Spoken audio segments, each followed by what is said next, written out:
పిల్లలకి స్కూల్ పాఠశాలైతే పేరెంట్స్‌కి స్కూల్ పేరెంట్స్‌శాల.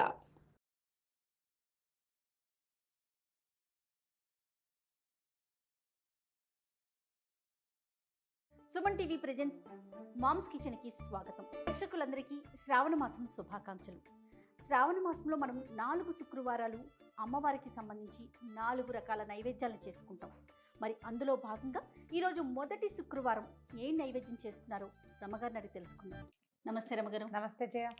రమగారు, శ్రావణ మాసంలోకి వెళ్ళిపోయాము. ప్రతి శుక్రవారం కూడా అమ్మవారికి ఒక్కొక్క నైవేద్యం చొప్పున పెట్టుకుంటూ ఉంటాం కదా. మరి మొదటి శుక్రవారం ఈరోజు మనం ఏం నైవేద్యం చేసి చూపించబోతున్నాం? పరమాన్నం చేద్దాం. ఓకే. మామూలుగా మనం సింపుల్గా ఈజీగా కుక్కర్లో చేసి చూపించాం. ఇత్తడి గిన్నెలో అన్నం పరమాన్నం ఏ గిన్నెలో అయినా మనం విడిగా పాలతో ఉడికించుకుని చేయటం కొంచెం టైం టేకింగ్, కాకపోతే సంప్రదాయబద్ధమైన విధానం. ఓకే. పాలు మరిగిన పాలలో బియ్యం వేసి అది ఉడికిన తర్వాత అప్పుడు బెల్లమో వేసి చేసుకోవటం. అలా చేసి చూపిద్దాం. ఓకే. ఇత్తడి గిన్నె అనగానే ఒక ఆధ్యాత్మిక భావన వచ్చేస్తుంది రమ్మగారు. ఎందుకో అలాంటి ఫీల్ అనిపిస్తూ ఉంటుంది పురాతన భావన వల్ల. అది మామూలుగా ఇత్తడి వస్తువు ఏదైనా గిన్నె స్టవ్ మీద పెట్టేటప్పుడు పాలు పోయాలంటే ఖచ్చితంగా గిన్నెలో తడి ఉండాలి. పొడి గిన్నె పెట్టి అది గిన్నె వేడెక్కకపోయకూడదు. మనం ఏ గ్లాస్తో పాయసం చేయదలుచుకున్నామో దానికి 6 గ్లాసుల పాలు కావాలి మనకి. 1:6. 4 గ్లాసుల పాలు, ఒక 2 గ్లాసులు నీళ్లు పోసాం. ఇందులో పోసేస్తాను.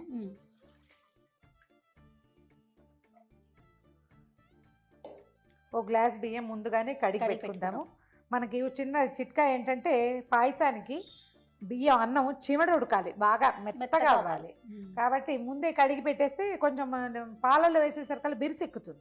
ఆ బిరుసెక్కకుండా ముందు ఒక అరగంట ముందు కనీసం కడిగేసి నీళ్ళు తీసి పక్క పెడితే అది వేసేసుకోవచ్చు అన్నమాట. పాలు మరగనిద్దాం. మీరు ఎలాంటి నైవేద్యాలు చేస్తారండి? ప్రతి శుక్రవారం పూజ చేసుకుంటారా రమ్మగారు? మామూలుగా శుక్రవారాల పూజ ఎలాగో ఉంటుంది. శ్రావణ మాసంలో అన్ని 4 వస్తే 4, 5 వస్తే 5. రెండో రోజు వారం వరలక్ష్మి వ్రతం చేస్తాం కదా, మిగిలిన 3-4 వారాలు చేస్తాను. ఓకే. ఈ సంవత్సరం 5 శుక్రవారాలు వచ్చినాయి. మామూలుగా ఏంటంటే పాయసం సులువుగా ఏదైనా పని హడావిడి బయటికి వెళ్ళిపోవాలంటే పాయసం, లేదా కొంచెం ఖాళీగా ఉన్నామంటే పాయసంతో పాటు కొంచెం పులిహోర, కొంచెం దత్తోజనం, అలా కూడా రవ కేసరి, లేకపోతే ఇక శనగపప్పు పాయసం కానీ, శనగపప్పు పాయసం కూడా బాగుంటుంది. అవును. శనగపప్పుతో వడలు కానీ, లేదా పాయసము బజ్జీలు, పాయసము వడలు. సాధారణంగా అమ్మవారికి అసలు ఎలాంటి నైవేద్యాలు పెడతాం మనం?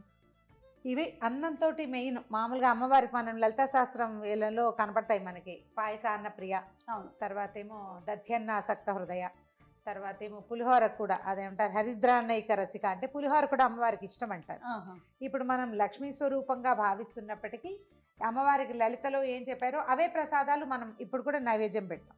లక్ష్మీదేవికి అడిషన్ ఏంటంటే శనగపిండి. ఆమెకి ఇష్టమా? శనగపప్పు ఆమెకి ఇష్టం అంటారు. అందుకని శనగపప్పుతో చేసేవి కానీ, శనగపిండితో చేసేవి కానీ, ఏదైనా సరే ఇంకొక తీపి పదార్థం లేదా కార పదార్థమైన నైవేద్యం పెట్టుకుంటాం. ఏదో ఒకటి చేసుకోవచ్చు. రమ్మగారు, పొంగు వస్తుంది. పాలు పొంగు వచ్చాక స్టవ్ ఆపేద్దాం. ఒకటే పొంగు జస్ట్ కాగితే చాలవి. పచ్చి పాలల్లో బియ్యం వేసిన ఫీలింగ్ లేకుండా అది పొంగిన పాల రుచి వేరుగా ఉంటుందన్నమాట.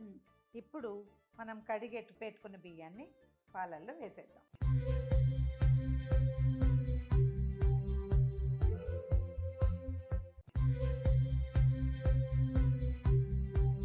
ఉంటే పాయసానికి బాగుంటుంది. అవును.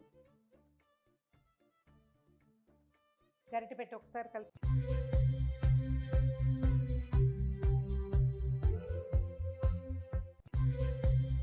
ఇప్పుడు స్టవ్ వెలిగిద్దాం. దీన్ని నిదానంగా సిమ్లో ఉడకనివ్వండి. బాగా 20-25 నిమిషాలు పడుతుంది తాపిగా ఈ అన్నం ఉడకడానికి. ఇది పొంగు వచ్చినప్పుడు పొర్లిపోకుండా ఒక గరిటెని ఇందులో పడేసి పెడితే బియ్యం పొంగు రాకుండా, అంటే పాలు పొంగి కింద పడకుండా ఉంటాయి. లేకపోతే మన రసప్తం పాయసం లాగా పొంగుతూ ఉంటాయి కదా, ఆ బాధ లేకుండా అనమాట. రమ్మగారు, కొంతమందికి కొన్నిసార్లు పగిలిపోతుందండి. పాలు పోయిగానే బెల్లం వేయగానే పగిలిపోతుంది. దానికి ఏదైనా టిప్ చెప్పండి. దాని టిప్కేముంది, మనం ఇందులో అసలు బెల్లం వేయొద్దు, పాకం వేయొద్దు. అన్నం మొత్తం ఉడికాక పాకం బట్టి పోసుకుందాం, కలుపుకోవటం. అప్పుడు పగలకుండా ఉంటుంది.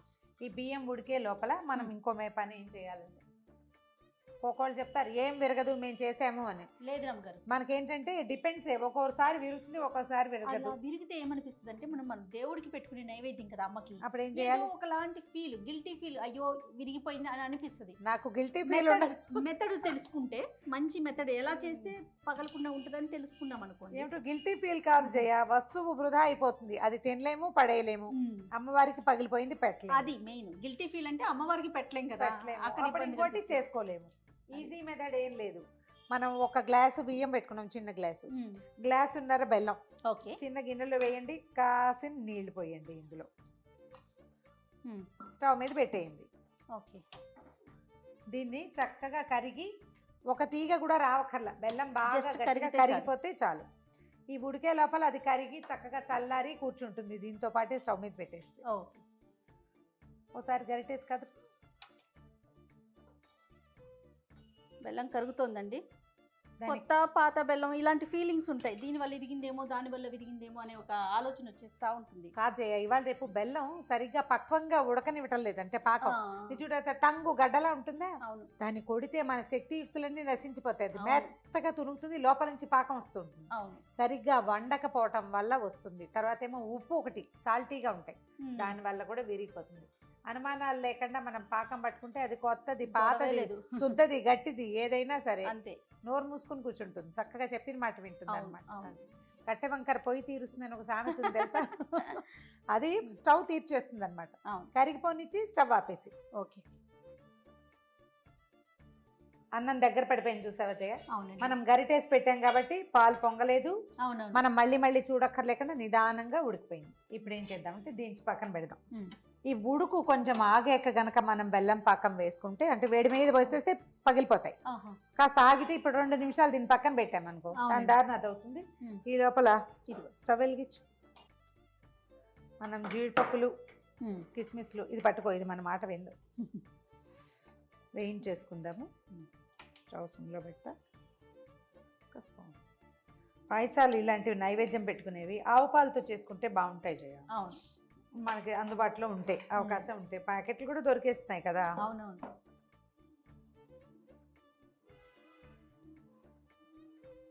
జీడిపప్పులు కిస్మిస్లు మీకు ఆసక్తి ఉంటే ఇందులో ఏలకపొడితో పాటు పచ్చకర్పూరం కూడా వేసుకోవచ్చు. కాకపోతే పచ్చకర్పూరం స్పెషల్లీ పొంగల్కి బాగుంటుంది చాలా, అవును, పాయసంలో కూడా వేసుకోవచ్చు. జీడిపప్పులు కిస్మిస్లు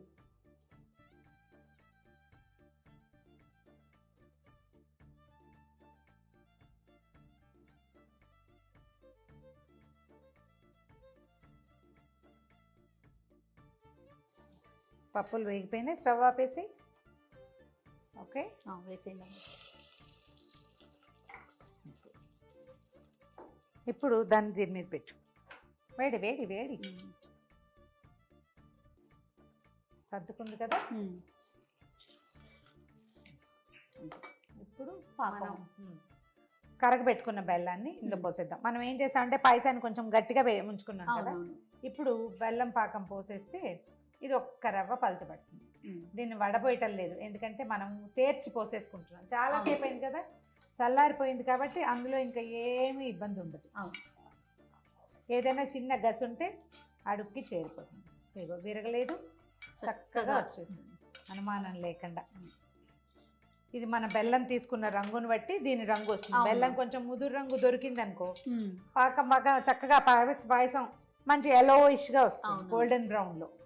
లేకపోతే కొంచెం లేత రంగులో వస్తుంది. అయిపోయింది మన పాయసం రెడీ. ఏలక పొడి వేసి దించేద్దాం అంతే.